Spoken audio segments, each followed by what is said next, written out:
Happy Brisbane morning. I can see that there is a big storm cloud session heading up in the wind. So hopefully that's not a sign that there's some more rain coming through.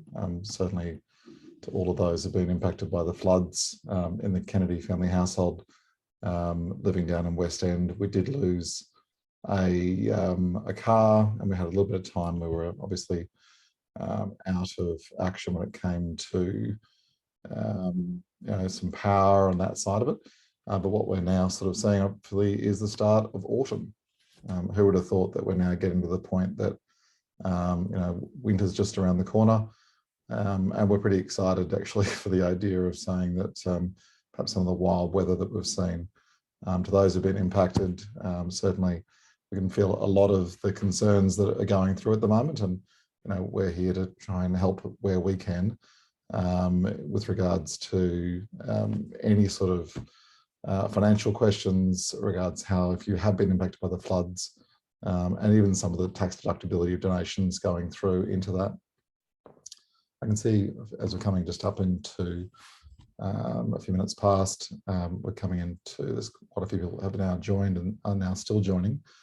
What I probably would say as we're going into today's presentation is that today's not going to have an answer where you will go, oh my Lord, I need to go out and build a bomb shelter.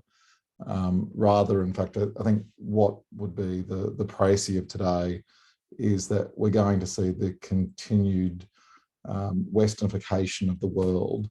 And in fact, probably the answer will be that Russia and China will, in their own ways, sort of become isolated in their own sort of bubbles, and we'll see that the Western world actually unifies around this. So we're still actually quite positive around perhaps some of the better and good impacts out of this. Now, in light of obviously the fact that this is presently probably one of the largest conflicts since World War II, and that's measured by, there's more than 200,000 odd Russian folk on the ground. And that impact and how it relates to the people of Ukraine is horrific. And our thoughts and our prayers, and literally, I could not imagine anything worse than existing as a civilian right now in the Ukraine, saying, let's go through and fight. So just taking the moment to say this is, this is unprecedented, but also the level of humanitarian crisis is something that is shocking, and we've all been horrified by the impacts of that going forward. As I go into today, I guess I wanted to just sort of speak about, I guess, what our role is as a wealth advisor. And I guess it's important to understand and consider that our function is not to be a broker. We're not buy gold, sell silver, get into BHP, move Rio. Let's change around significant financial strategies that have been developed over years and years to make sure that your protected investments are able to feel safe and secure going forward. The end answer of this is that you don't need to consider, changing your lifestyle, your income, the amount you're drawing down to, or even any of your other goals. And we know that because through a process of deep discovery, and I guess through a process of understanding who you are, our role as a wealth advisor is to access capital markets, yes, and to make good investment selections, and that's critical. But we do that because we understand what your goals are. And we're doing that because we understand your family and we understand how to work within it. And that's a particularly important point at where we are at the moment, because our function with advice is to protect you. It's to preserve your wealth. And even just the namesake of what Capital Focused was surrounded and built around is the concept of capital focused, because we understand that producing capital, saving money, and getting to the point that you're able to retire is something that it's very difficult to rebuild capital again. So our mission and our focus is on protecting your capital. And when we look at, I guess, the next steps to do with that, we have to consider that these geopolitical sell-offs have happened before. This is not new. This will not be the last one. And there will be new COVIDs, there will be new Ukraine-Russian wars. So we are not at this point saying this is the end of capital markets, this is the end of investing. It's about understanding that your feelings about investments and watching the most recent sell-off and the way it makes you feel is still something that's quite concerning. It's something that, we go through this process. So I'm optimistic, I'm excited, this is really cool, followed by, oh, it's selling, depression, panic, capitulation, despondency, skepticism, hope, relief, and then back to the same word, back to the idea of optimism.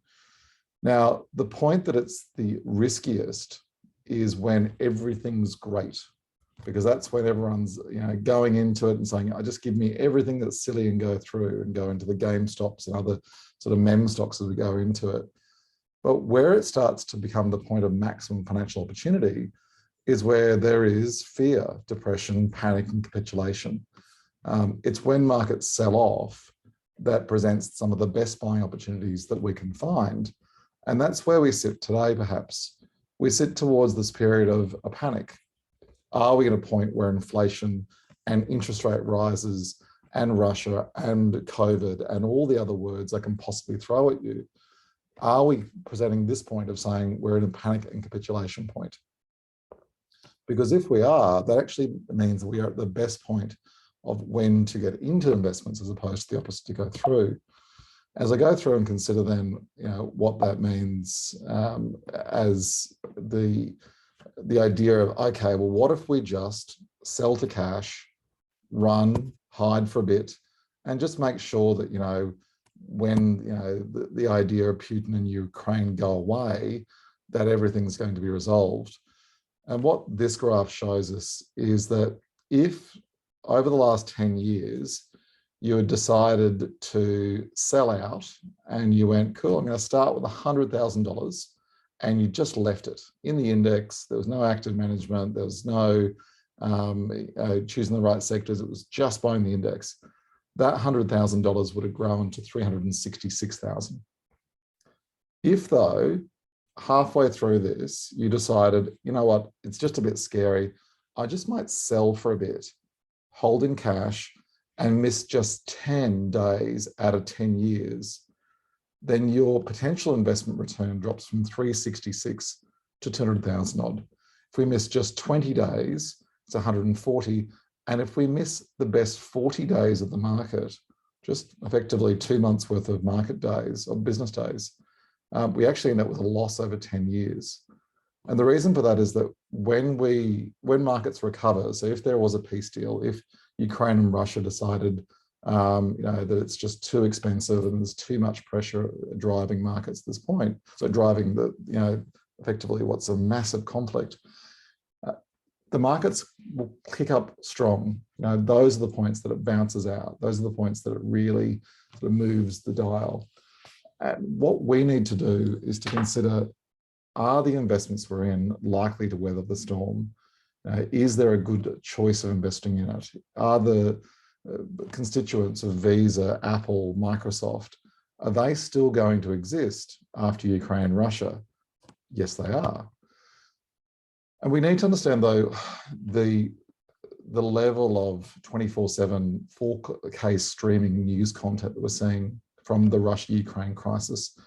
We've reached a point where we can watch live TikTok footage of Russian fighter jets and planes being shot out of the sky. Now, in that, though, is the lack of sometimes verified reporting. And anybody can find an old image and post it and say, see, I just shot a Ukrainian tank, I just shot a Russian tank. And what's had to get really, really good is verification and understanding that this is a war of social media now, not a war of facts. Now, Ukraine as a country is the second largest country in the European Russian continent. The only thing larger than Ukraine is Russia itself. So when we talk about the size of what Russia has to try and conquer, it's an understanding that this is a massive country. And that if we take out the history books, it's one that crossing through it, through the mud, through many, many rivers, through different bits and pieces. This is a complicated place to win.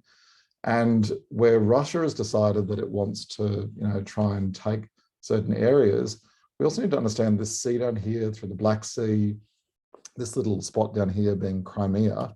And if I sort of bunch to a sort of more labeled name, is Russia annexed Crimea in 2014. Now, when they went through and said, hey, we're going to take this particular region from you, they did that for the reason of, again, oil and natural gas. So what they found a few years prior was the area around Crimea had enough oil and natural gas to almost probably replace Russia for the next 10, 20 years.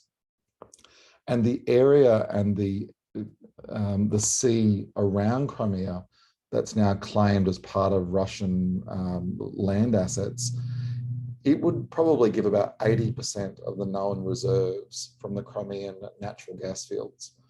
And this is something that is particularly relevant for why the West is still struggling to deal with effective sanctions against Putin. About 40% of European gas is still coming from Russia. And effectively, they're now transferring in order of about 1 billion euros per day back to Russia, regardless of the sanctions, regardless of anything else to go through. And you go, well, turn off the gas lines.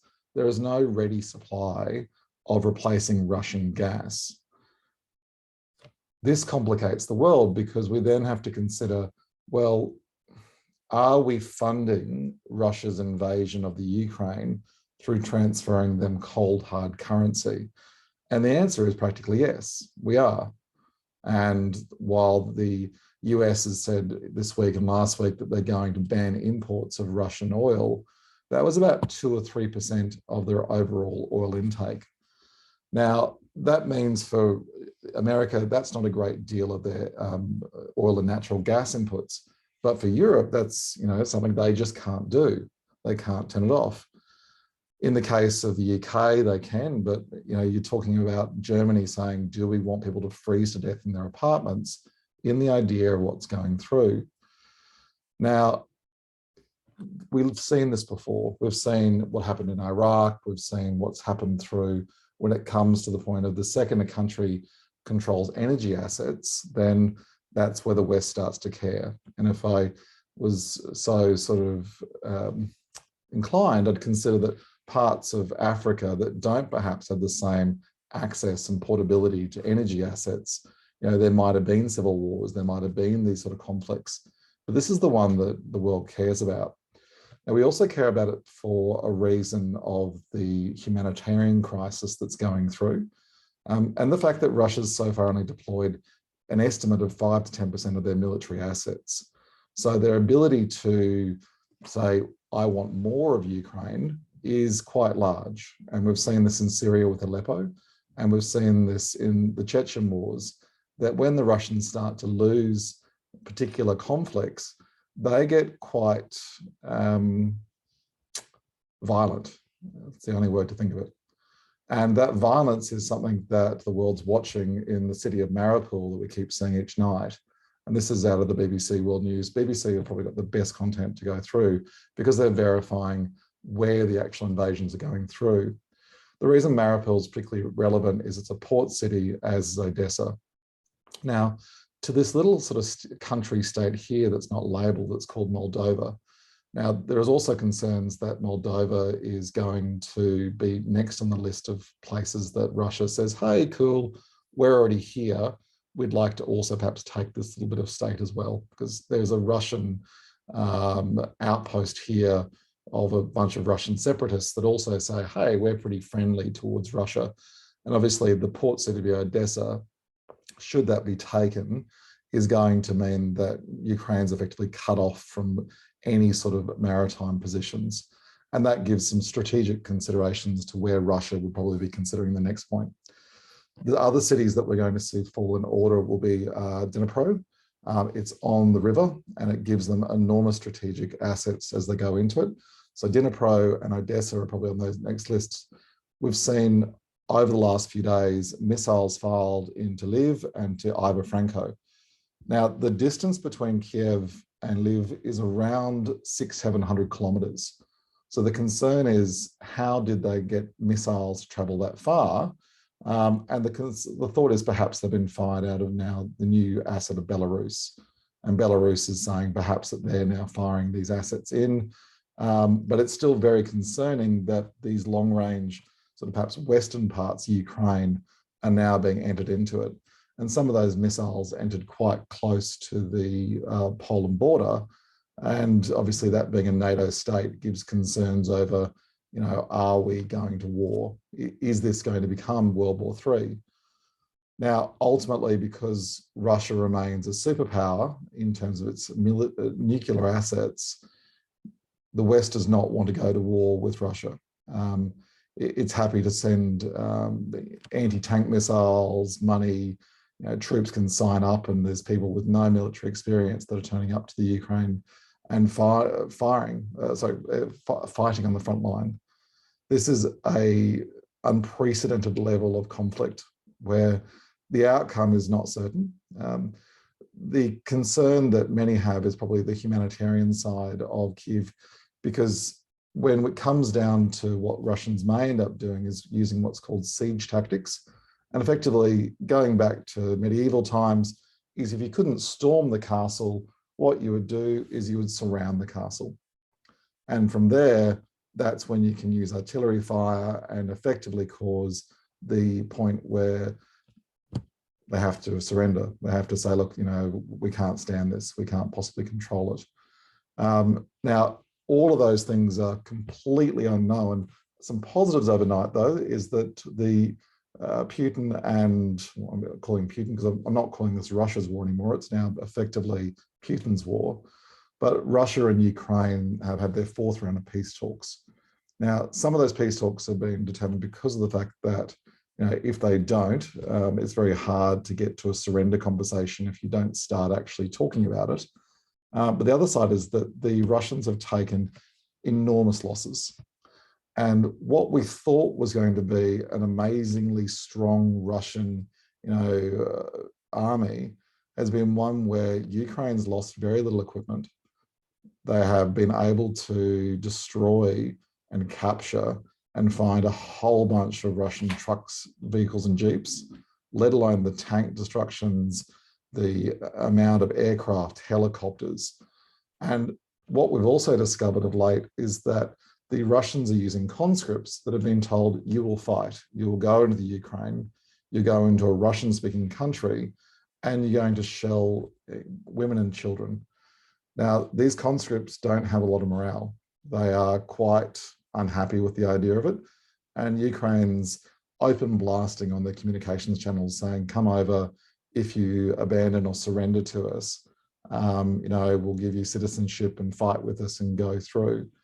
So invading the Ukraine is something that is not something perhaps that you could do without, in terms of old school English doctrine, maybe a 10-to-1 military ratio, let alone the futuristic weapons that the world has decided to drop off in the Ukraine to say, we're going to help you shoot every advanced fighter plane out of the sky. This is a country of 55 million people. They have heavy industry. They have nuclear understanding. Their ability to defend themselves should not be underestimated. However, Russia's size and their determination also is quite complicated. So what do we think will happen? We don't think Russia will have an outright ability to occupy the Ukraine, but perhaps what could occur is that we get to a point where we cause so much pressure upon them in terms of sanctions, in terms of just turning off, and Western companies turning off every single Russian component of their supply chain. No McDonald's, no Coca-Cola, no Netflix, no Visa, MasterCard. We're hunting down their yachts. We're trying to take everything we can from them. We think that pressure eventually will mean that Ukraine could possibly say, look, we're agreeing to remaining neutral. We're agreeing to not joining NATO. We'll agree to perhaps Crimea being part of, we agree that that's not part of this side, and perhaps some of the Far East areas of Ukraine, which have already identified they'd like to to join into Russia, and perhaps some of those areas sign over. But in terms of a complete level of ability to hold and invade and then occupy, I don't think personally, and some of the best strategists I've seen, BBC have said you can't possibly imagine how much every Ukrainian is just fighting for themselves to save their country. Now, the challenge of that is between Ukraine and Russia, they generate somewhere near 25% of the world's supply of wheat. They generate some 20% of the corn assets. They generate an enormous amount of sunflower oil. They are literally the bread bowl of Europe.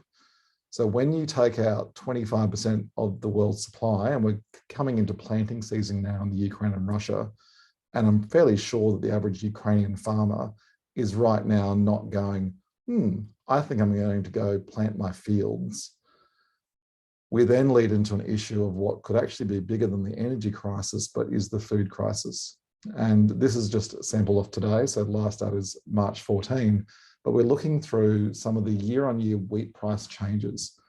Now, wheat and the price of a kilo of wheat at Woolworths may not impact us here in Australia, but the issue is the percentage of food spend as individuals in poorer regions of the world is and becomes enormously high. So sub-Saharan Africa gets to 33% of their food, of their individual income gets spent on food. Now, South Asia, the Philippines, Latin America, East Asia, Europe. And so the Americans might only be spending 8-9%. And a kilogram of flour that goes up from $2 to $4 won't impact upon much.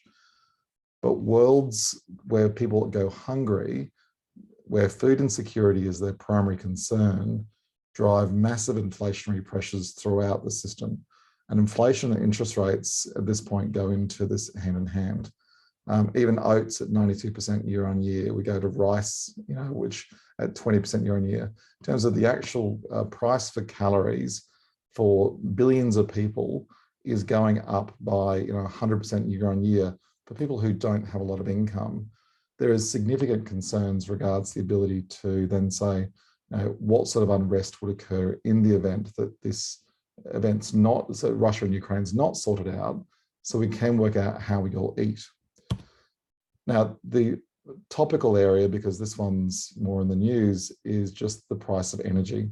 And we're looking now at the idea that crude oil in a year is up 57%. Now, the issue with these sort of numbers when they go into it is they don't talk about perhaps the year before where it also went down, because of the fact that during COVID, we stopped using oil. At some points, oil turned negative. The US filled up their strategic oil reserves.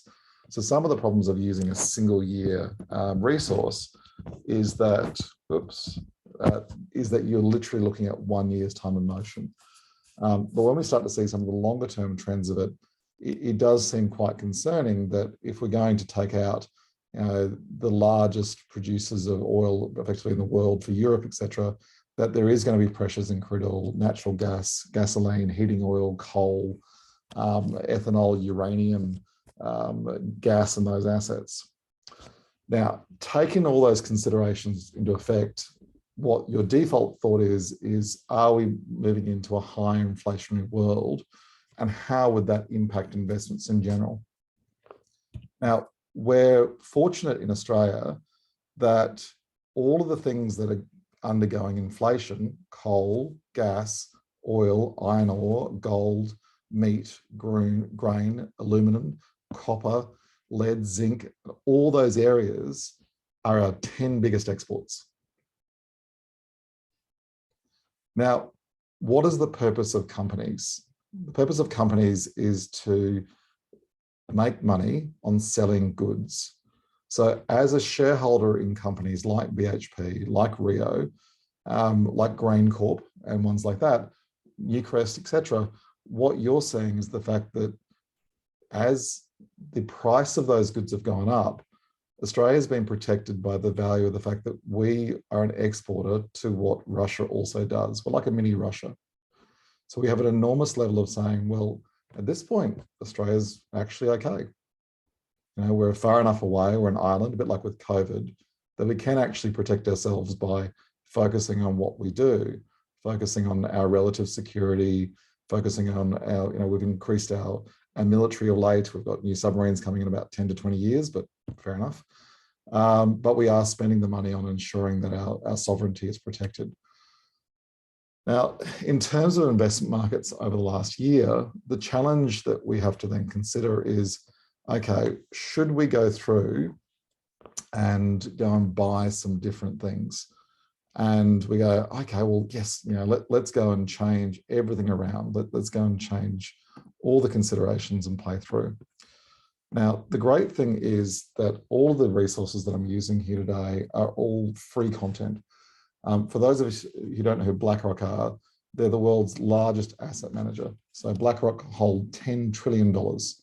And they produce an enormously large amount of free information, updated, live, and interactive. Now, in this case, the way that the graphs have been sorted out is they go, look, over the last, say, 10 years odd, what's been the top performing per annum asset? And what we see is that US equities are in that. Now, if we then change this graph around a little bit, we have a bit of fun with it, what we can see is that if we go relative to zero, then what rates of return are we likely to earn in different areas?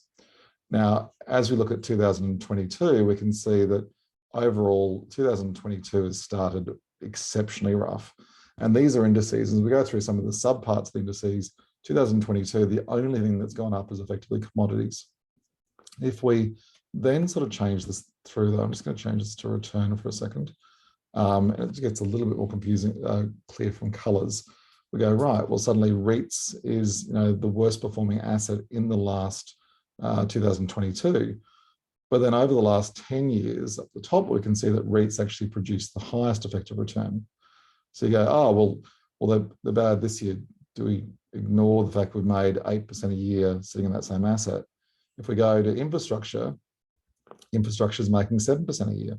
We go, oh, okay, well, it's had a bad start to this part. And I said, well, it has, but as we go through Japanese equities, through European equities. Now, if we sort of go back to the idea of saying that we want to say, let's go buy cash and go, well, cash is safe. What we can actually see is that cash over the last 10 years has made about 0.6% per annum.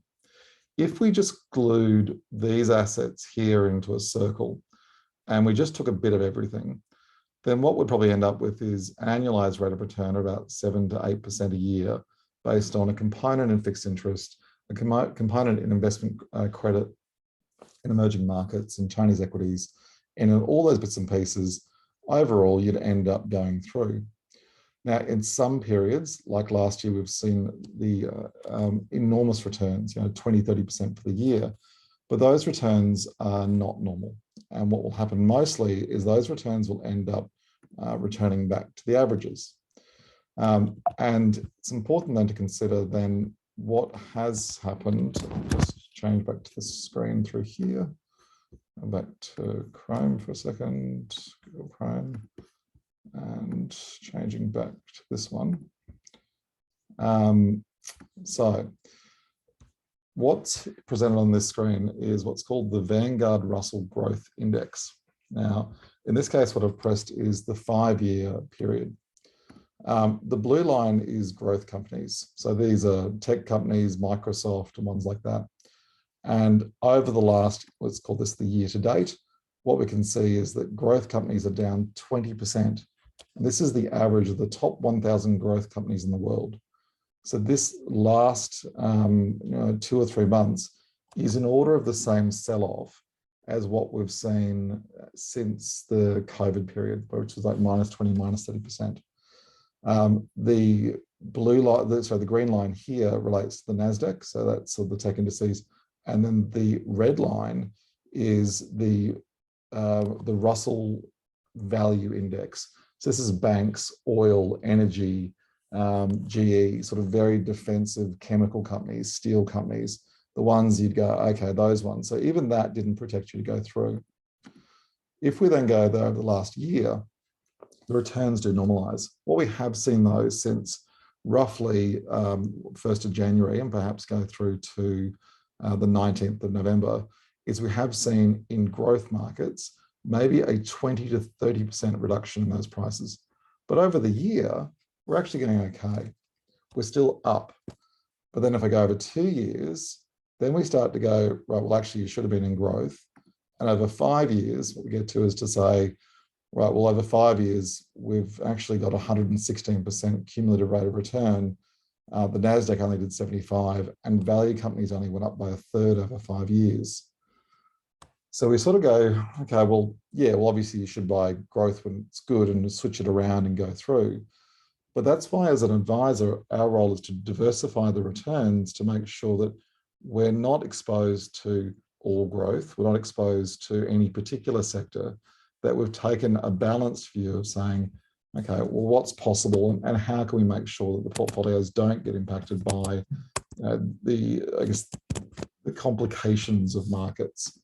And what we try and do as your advisors is to ensure that we've considered each of the risks and considered how those considerations are going to play through.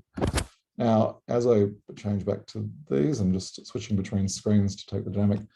What we go into here, though, is what's called the asset expectations for the next 5, 10, 15 years. And for many of our clients, you've seen these slides before. And the reason that these are particularly relevant is that they take the longer term view. And for many of our clients, this particular slide is something that I see a lot of comfort in. So BlackRock, they take all of the smartest folk around. They're sitting there saying, okay, based on where you sit in the world and choose your currency, choose your time horizon and choose where you should be as an investor, what is the index-based forward assumptions for the markets over the next, say, 5, 10, 15 years? So I click on, say, the next 5 years at least, and just using US dollars because it gives me the largest number of assets to investigate through. That as of this point, they're saying a global balanced portfolio might earn over the next 5 years a positive return on average about 5.5%.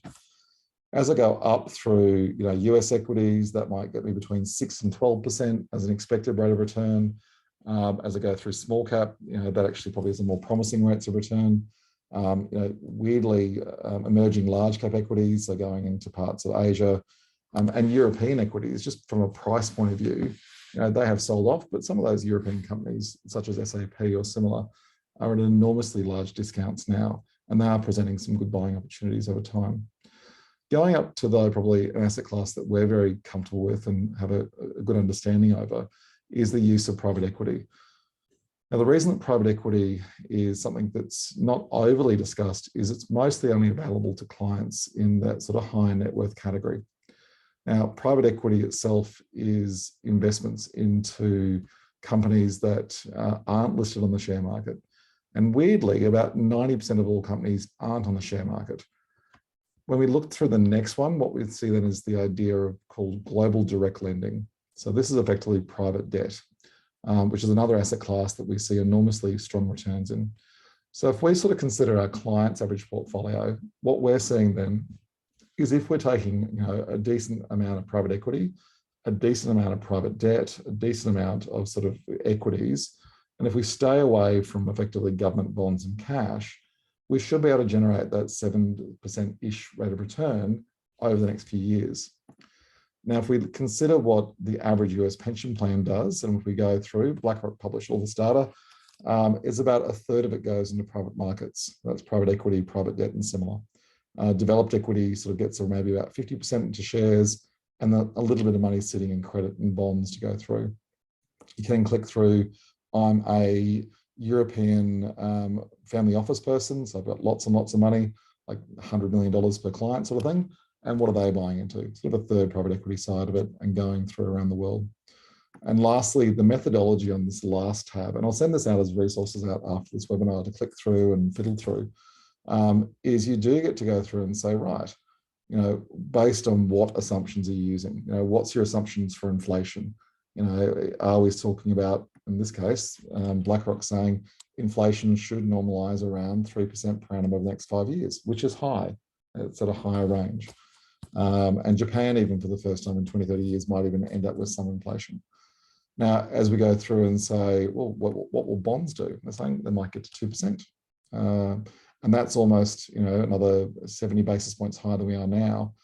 But overall, if we consider, the outlook for equities, is we are still better off holding equities than we are cash.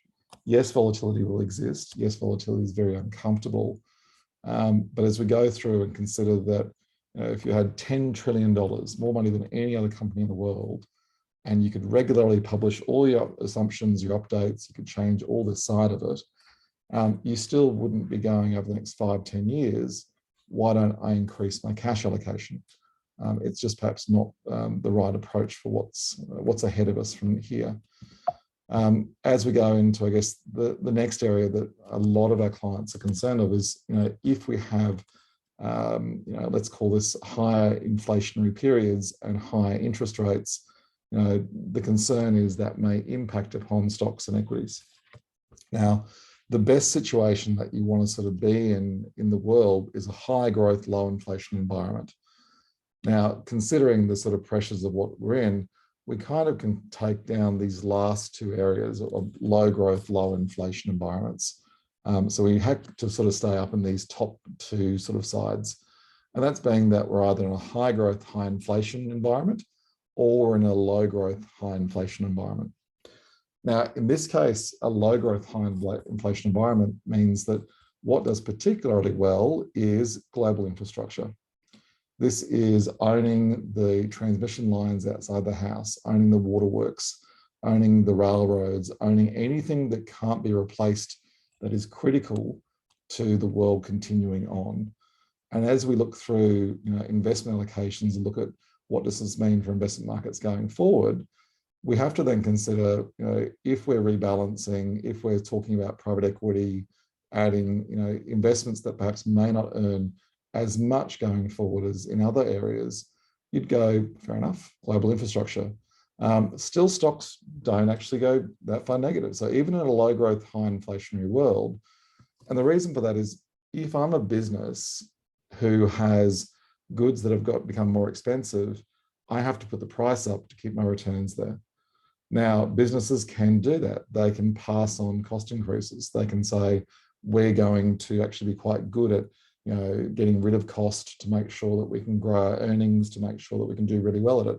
Stocks include things like, well, why don't we own energy assets? Why don't we own the parts of the world that actually the world needs more of?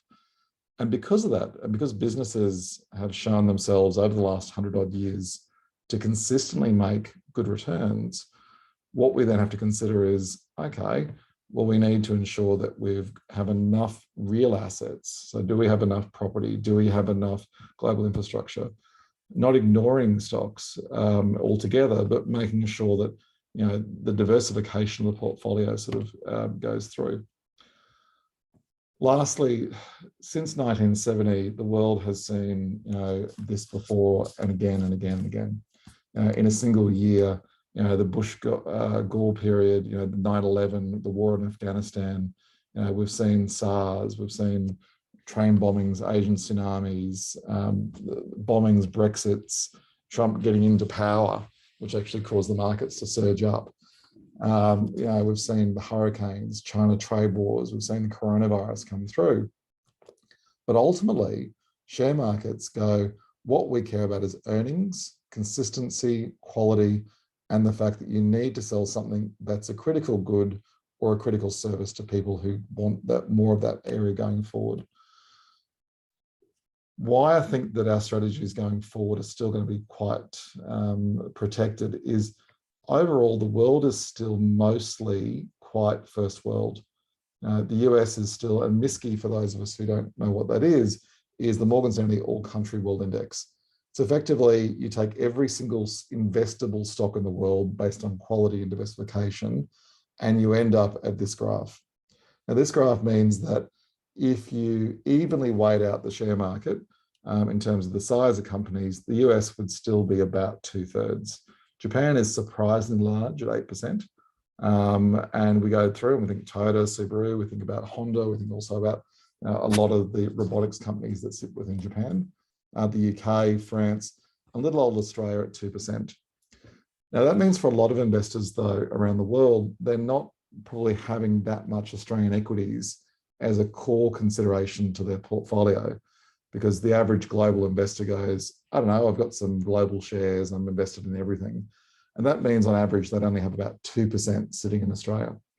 When we think about our client portfolios, they're probably closer to 30 to 40% sitting in Australian equities.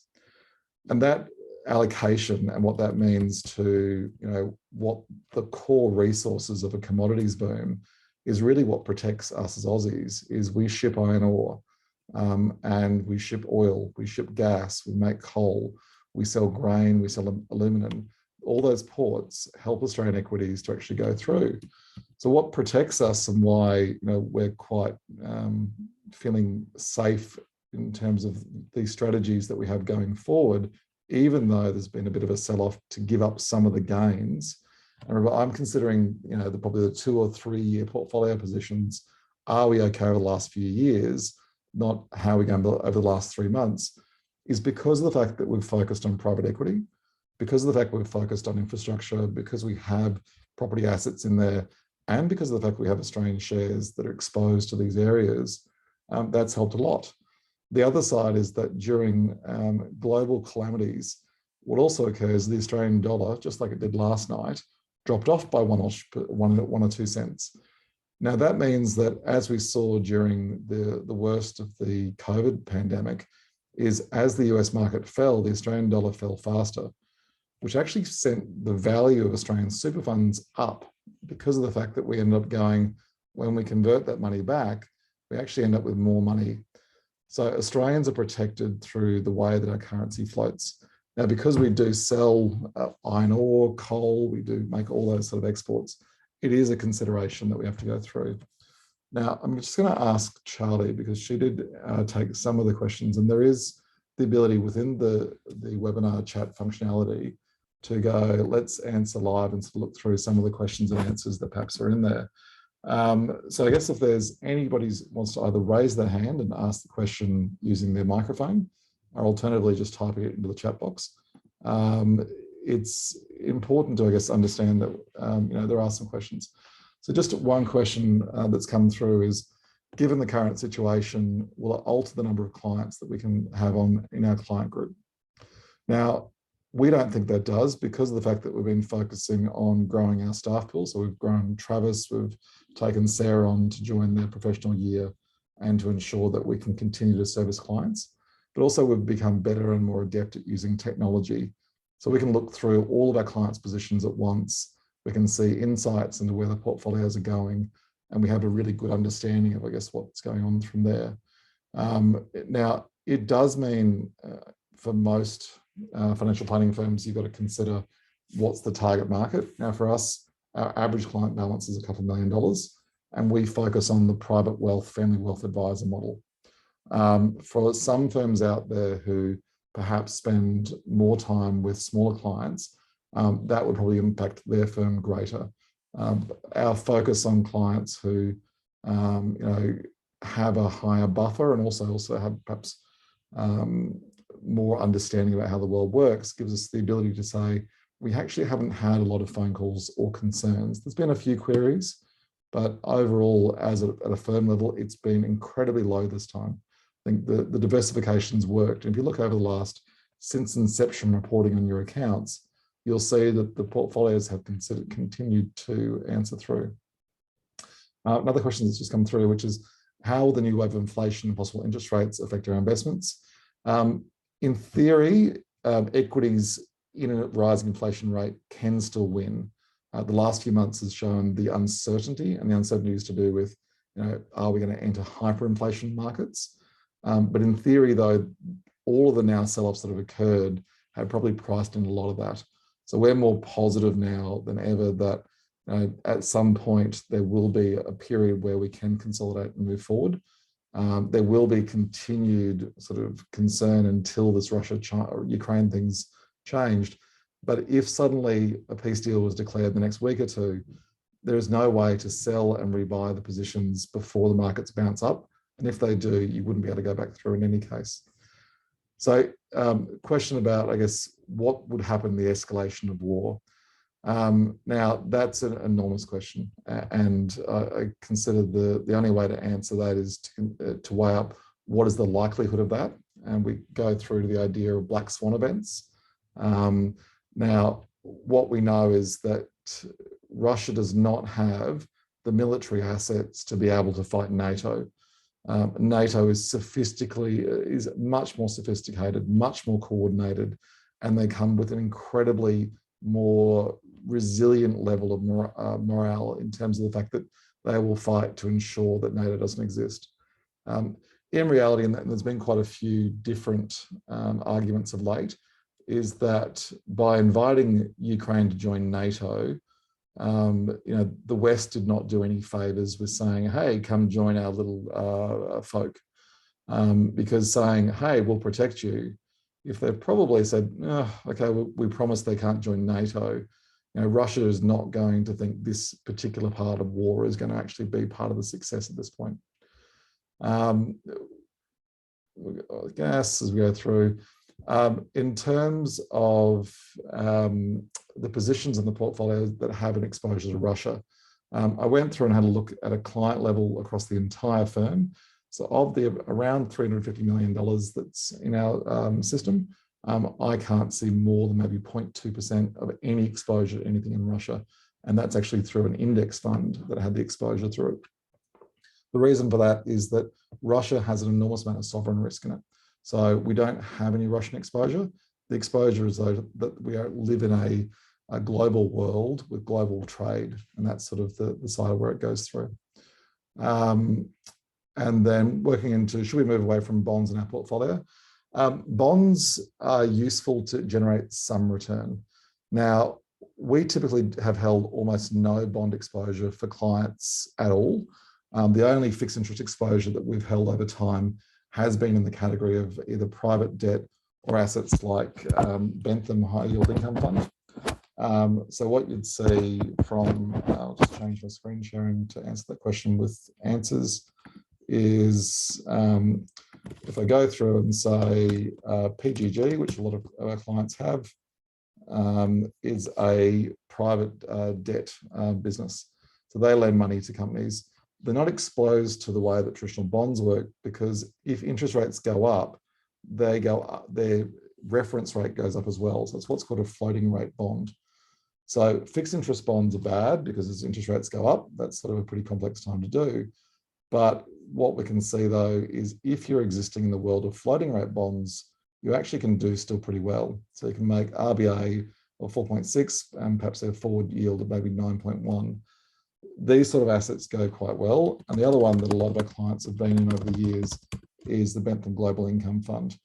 Now, this isn't investing in traditional, what you'd call bond assets. What this is buying into is investment grade credit, which again is typically floating note, a floating rate. So floating rate, what that means simply is that if the underlying rates go up, then the prospective income you receive monthly goes up. So think of it like a floating rate mortgage. So over the last 15 years odd, even with market volatility, and even the last month or so, we can actually see is they've been able to generate a positive return. And that's in light of the fact that the world's still going through. So Bentham said, hey, we're going to make positive 4. The average manager in the same space made a minus return because rates are going up. So bonds from a traditional, and let's call this the JCB Australian Government Bond Fund. Actually, we use Vanguard Bond Fund. ETF. This has had a particularly rough year. Not something that we use because of the fact that it has exposure to fixed rate bonds, which are bad, and the fact that the prospective return on it was going to be quite low. So I go through and click on performance and show it as a table.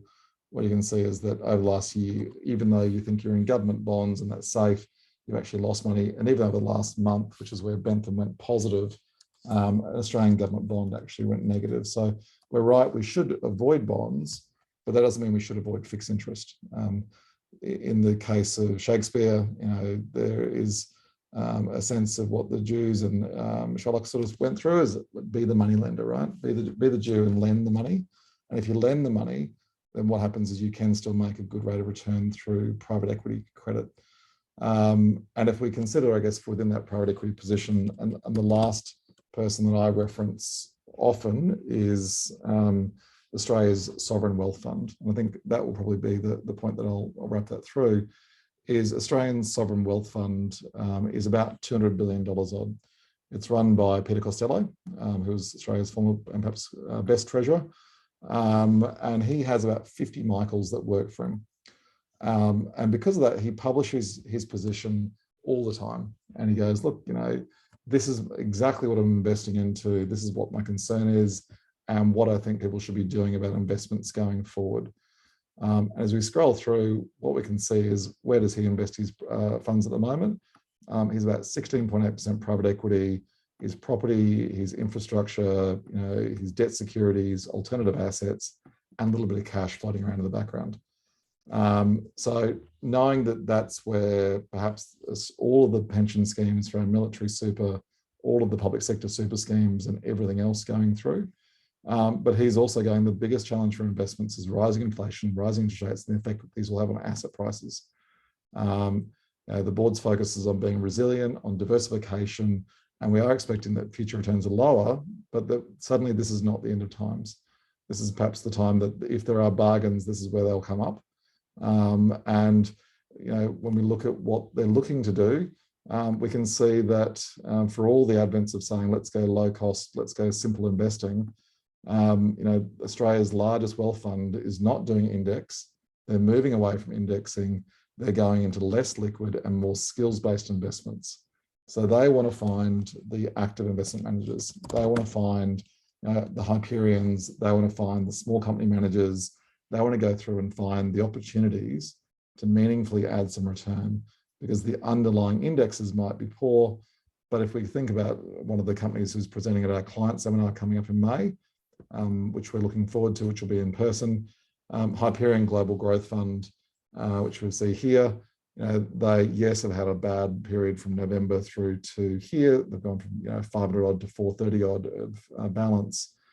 But if I put 100 grand with them back in June 14, 100 grand in MSCI or the index goes to 270,000, or my 100 grand in Hyperion goes to 430,000. So overall, the importance of active management and owning the future. And the expression is that most people are over-invested in the past and under-invested in the future is probably particularly relevant. So we're looking forward to seeing you in May. Our team will send out the invite for the in-person. If post this, you've got more questions, more concerns, you'd like to catch up and go through, love to catch up, love to just have a cup of coffee and go through and talk about your concerns and your plan and what sort of you should be changing. And at this point, the answer is your retirement is still assured.